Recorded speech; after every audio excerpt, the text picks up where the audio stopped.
How many times have you heard someone say, real photographers shoot in manual? Or perhaps you've even said it yourself. And maybe you've been feeling guilty because you're still using Aperture Priority or Shutter Priority. Maybe you're thinking, I'm not a proper photographer yet. Well, today, let's take that pressure away.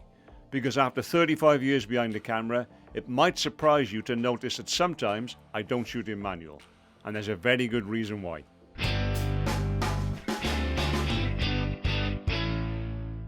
If we haven't met before, I'm Anthony, and I've been a photographer for over 35 years and recently retired from teaching photography in college. And today, I want to share something that I think stops a lot of photographers from actually enjoying their photography. They become so focused on proving they can use manual mode that they stop thinking about making great photographs. But before we get into it, this will be of interest. If you'd like a safe space to continue your photography journey with like-minded people, then why not come and join us in our Photography Foundations community over on School. It's a really safe and friendly place to be. No ads, no algorithms, and no traditional social media nonsense. Just photographers from all around the world who are learning, practicing, sharing, and supporting each other. We have an active forum where members post their images, ask questions, and share ideas. There's a classroom with structured learning and feedback sessions, a members map so you can see who's near you, and regular challenges and discussions to keep your photography moving forward.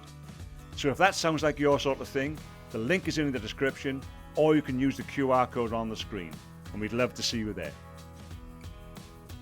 So it seems that some photographers believe that you should always shoot in manual mode, and that brings me to maybe the most important sentence in this whole video. Your camera mode is not a badge of honor. The mode you use is a decision. And when you stop asking, which mode should I use, and start asking, what am I trying to achieve, that helps you see things a little bit differently. I think one of the biggest myths in photography is that professional photographers shoot everything in manual mode and nothing else. They actually don't. They use whatever tool allows them to make the photograph they have in mind. Very often that is manual mode, but sometimes it's Aperture Priority, and sometimes Shutter Priority. Sometimes they'll even let Auto ISO do some of the work. Why? Because they're not trying to win a competition for camera settings. They're trying to create a great photograph, and that's a very different thing. For example, I know many wedding photographers that shoot in Aperture Priority, which makes perfect sense when you think about it, because the light at a wedding can change every few minutes. And you wouldn't want to be constantly changing settings when you should be watching for emotion, watching for the moment. A wedding photographer can move from the bride getting ready, a church ceremony, and bright sunshine outside within a very short space of time. In Aperture Priority, you choose a depth of field and the camera constantly adjusts the shutter speed as the light changes. Depth of field is very often the creative priority here. Like portraits of the bride, for example, you'd want the background nice and soft. Or for group shots, you want everyone in sharp focus. That's an aperture decision. So you can go from f2.8 to f8, say, and the camera adjusts the shutter speed for you. It gives you one less thing to think about. One of the most powerful reasons why a wedding photographer would use Aperture Priority is that moments don't wait. You can't redo the first kiss. You can't ask the best man to drop the ring again. Yep, that's happened.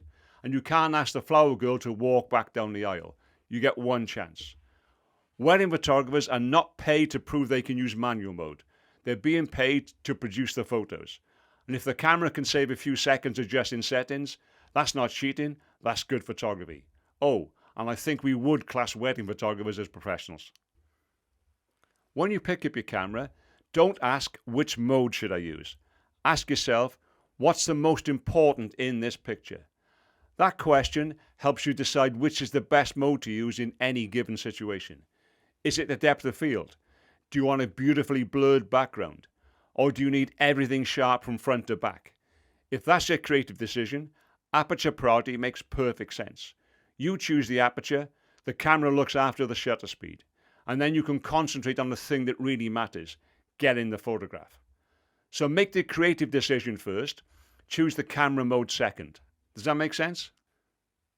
For example, with this photo of my grandson Lewis, I wanted the background soft and out of focus, So my creative decision is my aperture, and it's shot at f2.8 for that lovely shallow depth of field, meaning aperture priority makes perfect sense, because I can concentrate on my subject while the camera takes care of the shutter speed. Now let's say the story is movement. A bird is just taking flight, a child running across a beach, a cyclist, a fast car, or maybe you want to blur water in a waterfall. Now your shutter speed is the important part of the creative decision. So why wouldn't you use shutter priority? You set the shutter speed, the camera takes care of the rest. That doesn't make you less of a photographer, it means you've chosen the right tool for the job. For example, here I photograph young Lewis on his bike. I'm not so much worried about depth of field, I wanted to use the panning technique, where the background is blurred, but he was relatively sharp. And the whole idea is to show motion. So my creative decision here was shutter speed. And with a bit of trial and error, I ended up using 1/30th of a second.